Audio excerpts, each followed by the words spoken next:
की मौजूदगी है, क्या कुछ कह रहे हैं, सीधे रुक कर लेते हैं। भारतीय जनता पार्टी के कर्मठ प्रदेश अध्यक्ष केंद्रीय मंत्री श्री पंकज चौधरी जी,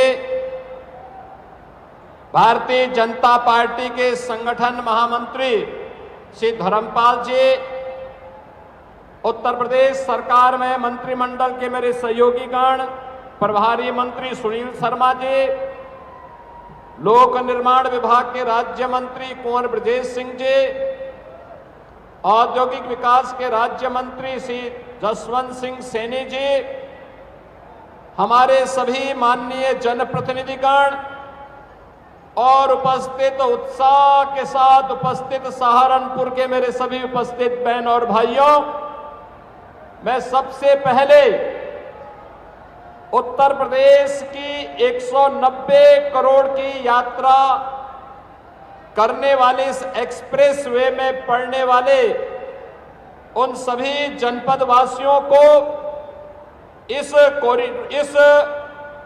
दिल्ली, बागपत, सहारनपुर, देहरादून इकोनॉमिक कॉरिडोर के लोकार्पण के अवसर पर हृदय से बधाई देते हुए आदरणीय प्रधानमंत्री जी के प्रति आभार व्यक्त करता हूं।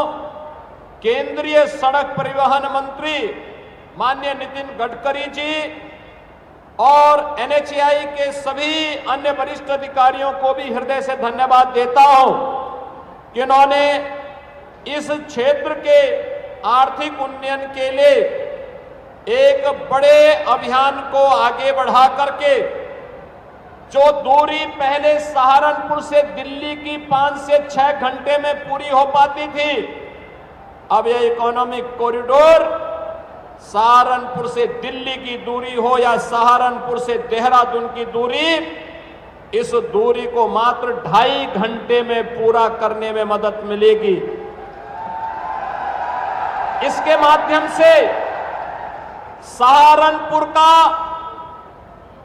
वुड वर्क का जो कार्य है, कास्ट कला का जो कार्य है, यहां के शामली, मुजफ्फरनगर, मेरठ, बागपत, यहां पर जो भी प्रोडक्ट बनता है, जैसे मेरठ के अंदर स्पोर्ट्स का हर आइटम बनता है, यहां का अन्नदाता किसान मेहनती है, गुड़ की मिठास, सब्जी उत्पादन के लिए, और यहां पर अन्य तमाम प्रकार के अन्नदाता किसानों के द्वारा अन्न उत्पादन और खाद्यान्न उत्पादन के साथ साथ फ्रूट्स और वेजिटेबल के उत्पादन के कार्य को भी आगे बढ़ाया जाता है।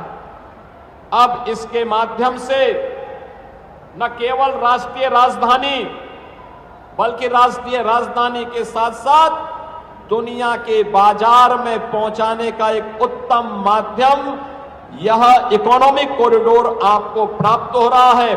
इस अवसर पर मैं आप सबको हृदय से बधाई देता हूं, अपनी शुभकामनाएं देता हूं। बहनों और भाइयों, आज का यह अवसर हम सबके लिए अत्यंत महत्वपूर्ण है। भारत के अंदर सामाजिक न्याय को जमीनी धरातल पर उतारने वाले भारत के संविधान के शिल्पी बाबा साहब डॉक्टर भीमराव अंबेडकर जी की आज 135वीं पावन जयंती है। याद करिए, उन्होंने भारत के संविधान के माध्यम से भारत के हर नागरिक को, चाहे वह किसी जाति का हो, किसी संप्रदाय का हो, किसी क्षेत्र का रहने वाला हो, महिला हो, पुरुष हो, बुजुर्ग हो, नौजवान हो, उन सबको एक समान अधिकार देकर के एक सशक्त भारत की नींव भारत के संविधान के माध्यम से रखी। बाबा साहब के प्रति कृतज्ञता ज्ञापित करते हुए आदरणीय प्रधानमंत्री जी ने देश के अंदर पंचतीर्थ बनाए, और आज आदरणीय प्रधानमंत्री जी की प्रेरणा से हमारी सरकार ने तय किया है, बाबा साहब भीमराव अंबेडकर, सदगुरु रविदास जी महाराज, महर्षि वाल्मीकि और सामाजिक न्याय के इन महापुरुषों की मूर्तियां जहां लगी होंगी, अगर बाउंड्री वाल नहीं है और मूर्ति के ऊपर छत नहीं है, तो सरकार पैसा देकर के इस कार्य को पूरा करने का कार्य करके इन महापुरुषों के प्रति सम्मान का भाव रखवाएगी। यह कार्य प्रारंभ होने जा रहा है। बहनों और भाइयों, यह सम्मान आने वाली पीढ़ी को एक सूत्र में जोड़ करके प्रधानमंत्री जी के एक भारत श्रेष्ठ भारत के अभियान को आगे बढ़ाता है।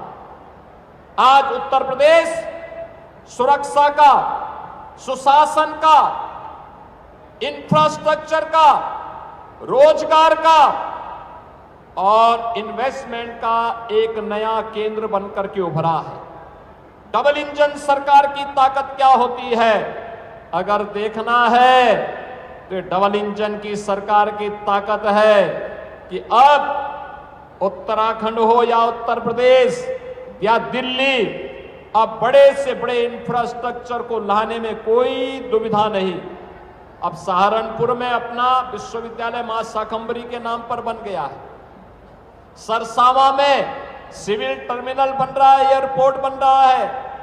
और याद करिए, अब तो सहारनपुर के किसी नौजवान की इच्छा हो कि वो फिल्मों में काम करे तो जेवर में एयरपोर्ट भी बन गया, एशिया का सबसे बड़ा एयरपोर्ट भी बन गया और फिल्म सिटी का निर्माण भी वहां हो रहा है।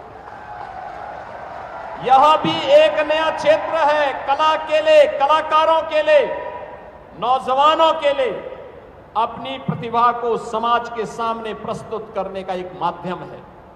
बहनों और भाइयों, जब विकास होता है, मैं देख रहा था मां शाकंभरी का कॉरिडोर कितना भव्य बन रहा है। नवरात्रि के ठीक पहले मैं निरीक्षण करने के लिए आया था।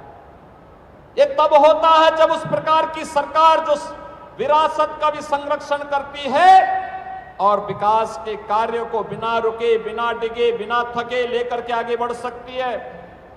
बांटने वाला व्यक्ति जाति के नाम पर, परिवारवाद के नाम पर, समाज में वैमनस्यता पैदा करने वाला व्यक्ति कभी विकास के बारे में नहीं सोच सकता। जिन लोगों ने बांटा है, जो लोग विभाजन में विश्वास करते हैं, जो लोग अराजकता पैदा करने में विश्वास करते हैं, जिन्होंने प्रदेश की पहचान पे संकट खड़ा किया था, जिन्होंने माफियाओं को प्रश्रय दिया था, जिन्होंने कर्फ्यू और दंगों को आगे बढ़ाया था, उन लोगों से उम्मीद करना कि वे लोग विकास करेंगे, नौजवान को रोजगार देंगे, किसानों के लिए कोई कार्य करेंगे, अपने आप में एक दिवा स्वप्न है। और यह तभी संभव आज हो पाया जब कोई लोकप्रिय नेतृत्व और यशस्वी नेतृत्व होता है। आदरणीय प्रधानमंत्री जी के नेतृत्व में नया भारत विकास, सुशासन और सेवा का जो मॉडल खड़ा कर रहा है, उस मॉडल को आज इस इकोनॉमिक कॉरिडोर के माध्यम से भी हम सब देख रहे हैं। मैंने सहारनपुर में भी, मेरठ में भी, बागपत में भी कहा है कि यहाँ पे एक अच्छा क्लस्टर तैयार करिए, इंडस्ट्रियल क्लस्टर, हाउसिंग के क्लस्टर। सहारनपुर के प्रशासन को ही मैंने कहा है, ढेर सारे रोजगार के अवसर प्राप्त होंगे।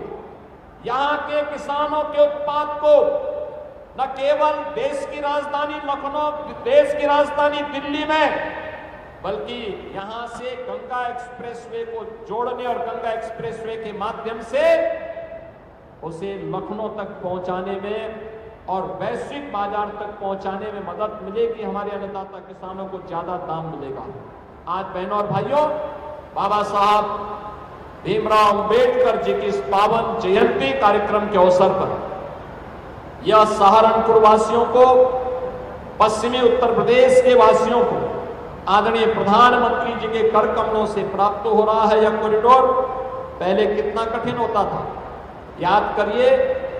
टाट काली मां के स्थान से जुड़ा हुआ जब उत्तराखंड में हम लोग घुसते थे, रोड ब्लॉक हो जाती थी, बरसात के दिनों में पूरा आवागमन बंद हो जाता था। देहरादून के लोग इधर नहीं आ पाते थे और सहारनपुर के लोग या फिर अन्य जनपदों के लोग इस मार्ग से देहरादून नहीं पहुंच पाते थे।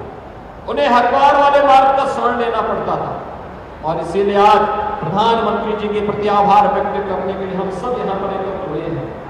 मैं आप सबको इस बात के लिए धन्यवाद दूंगा कि सुबह से ही आप सभी में उत्साह है। आपने जोरदार तरीके से प्रधानमंत्री जी का स्वागत भी किया और प्रधानमंत्री जी का संबोधन सुनने के लिए आप सब यहाँ पर बैठे हुए हैं। मेरी आप सबसे अपील होगी, जब तक प्रधानमंत्री जी का भाषण पूरा नहीं होता तब तक आप लोग अपनी जगह में बैठ करके प्रधानमंत्री जी का भाषण सुनेंगे। इस विश्वास के साथ विकास की रफ्तार और विरासत का संरक्षण, ये डबल इंजन सरकार बिना रुके, बिना डगे, बिना थके निरंतर आगे बढ़ाती रहेगी। आप सबको मैं एक बार फिर से इस इकोनॉमिक कॉरिडोर के लिए हृदय से बधाई देता हूं। आदरणीय प्रधानमंत्री जी और राष्ट्रीय राजमार्ग मंत्रालय को हृदय से धन्यवाद देते हुए, अपनी वाणी को विराम देते हुए आप सबसे कहूंगा मेरे साथ बोलेंगे, जय श्री राम।